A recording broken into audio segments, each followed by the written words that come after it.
Welcome to the Factory 10. Hi, I'm Tonia Dunbar, co-owner and CEO of the Factory 10. Hi, I'm Kyndall Tucker, and I'm the Chief Design and Marketing Officer of Factory 10. So Factory 10 is a custom apparel and promotional product shop where we make your vision a reality one design at a time. And most importantly, It's built off of a family foundation. the Factory 10 came from our house, our kitchen table, actually. We were, it got started out of COVID back in March of 2020. My family needed masks, and we couldn't buy masks from anywhere. And I couldn't connect with anybody making the mask either. So I decided I was gonna make masks myself. It was almost like, truth be told, that it was a intervention happening where it was like, you're not gonna buy these masks because you're gonna make these masks. Kyndall at 8 asked for a sewing machine, so I bought a sewing machine, and 2 years later it was still all in the box. Untouched, right?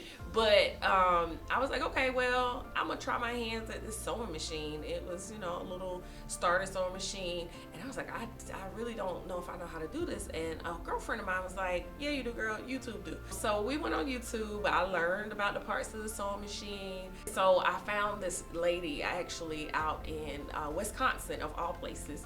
And so I bought a couple patterns from her. I sewed some masks. I made Ken, I made my niece, I made my husband, all of them tried on. And my niece, she's so sweet. She's like, yeah, I like it, auntie. And I'm like looking at mask like, girl, that mask look awful. So nonetheless, I tried to do the mask again a few days later. I was like, okay, I'm gonna get this. And so I sewed some masks. I was like, okay, these are pretty dope. So I was like, okay, well, I'm gonna post them and we can make a little bit of money, Lo and behold, at that time, because it was COVID, my primary job, we had taken pay cuts. I'm in management within that field, and they asked the management to take pay cuts so that they didn't have to let people go. So of course, we all took pay cuts. And so I figured I'll post the picture of the mask. Now, I didn't have no fancy backdrop. I didn't have no fancy setup to take these pictures. I literally put the mask on an ironing board with a tablecloth over the ironing board against the wall with a ring light, and was like, we gonna take some pictures, and just kept snapping. And so I posted the mask that night on Facebook, and literally I look back at that post now 3.5 years later, and I'm just amazed because the next morning when we woke up, my inbox was full. People were like, will you make a mask? Can I get a mask? I need a mask. My family need masks. Can you do it like this? Can you make the straps like this? I was like, yeah, I guess I can. And so I just started making masks and producing them in our kitchen, at the kitchen table. And the business got so big in a matter of weeks, literally, that I had to enlist the help of my cousin, who came, and she would come with her sewing machine, and we had the kids in the kitchen cutting elastic and putting the elastic in the mask and ironing the fabric down. But we were just making hundreds on hundreds of masks every week in the kitchen, at the kitchen table. So then May came, a couple of months after we started the sewing of masks. And what happened in May, Ken? And unfortunately, the tragic death of George Floyd had happened. And so, me being the age I was, it was kind of confusing, but I fully understood at the same time. I always knew of things such as past history of segregation and all the Civil War and all those other things, but just actually seeing it and watching that video also was just heartbreaking. And so, knowing that could happen to any black person, that spoke a lot about our society. And so to me, my way of processing and expressing how I felt in the moment was drawing. And at that time, I had went and I researched numerous other black African American victims of police brutality. And my way of honoring them was by taking all the names I researched and found and writing them down. And so I had centered them around a picture of the Black Lives Matter fist. When she brought this to me and did the research on her own at 10 years old and found all these names, and she drew it in such a powerful image for a 10-year-old, and I showed it to several people, and they were like, girl, you need to put that on a t-shirt. And I was like, t-shirt? I don't know nothing about t-shirts. I'm barely making it with these masks right now. But T-shirts, okay, let me look into that. And so I started doing a little research and understanding just really the bare minimum, right, about T-shirts. At the time, I'd already invested in a Cricut because people wanted their masks customized. They were like, can you put my name on it?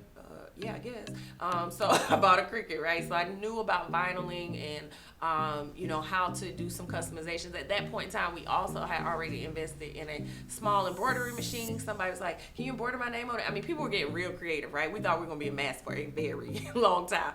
And so when I took that concept with Kyndall's creativity and what people were saying about, you know, put it on T-shirts, I was like, well, we've been doing this on masks already. We've been allowing people to express themselves. We've been allowing people to show who they are through these masks. Why can't we allow them to show who they are through clothing, through other mechanisms such as cups and tumblers, or just to promote their business and who they are, right? There's a lot of small businesses out here that don't have the same caliber of money to invest to show off their brand like some bigger businesses. And a lot of places that you go, they want you to buy in bulk, right? There's like, oh, it's a 50 minimum. That's a lot of money, even at when you're talking $3 or $4 or $5 an item. 50 minimum, that's still not like easy fly by night money for most people. And so I went to Kyndall and I said, hey, I got this idea. I think we should start this T-shirt business and I want you to be a part of it. I was looking at my mom and I was like, are you crazy? I was like, me, 10-year-old me, and doing a clothing business. And mind you, yeah, I got the sewing machine, but in my mind, I was like, this is not what I wanted to do. But I saw it as an opportunity to use my creativity for something that's helpful for the both of us and to spread a message to other people as well. I just want her to walk away knowing that no matter what it is that she desires to do, she can be successful at whatever she wants to do. And I'm just appreciative of the opportunity to go through this with her because I learned so much from her. I don't think there's anything I would do differently. And I say that because I feel like every experience, good or bad, has been intentional, has been purposeful, and so I'm grateful for it. I'm grateful for all of those experiences. I don't think I would do anything different in starting this business because it was the best thing that ever happened. You know, it's my way to early retirement from the corporate America world.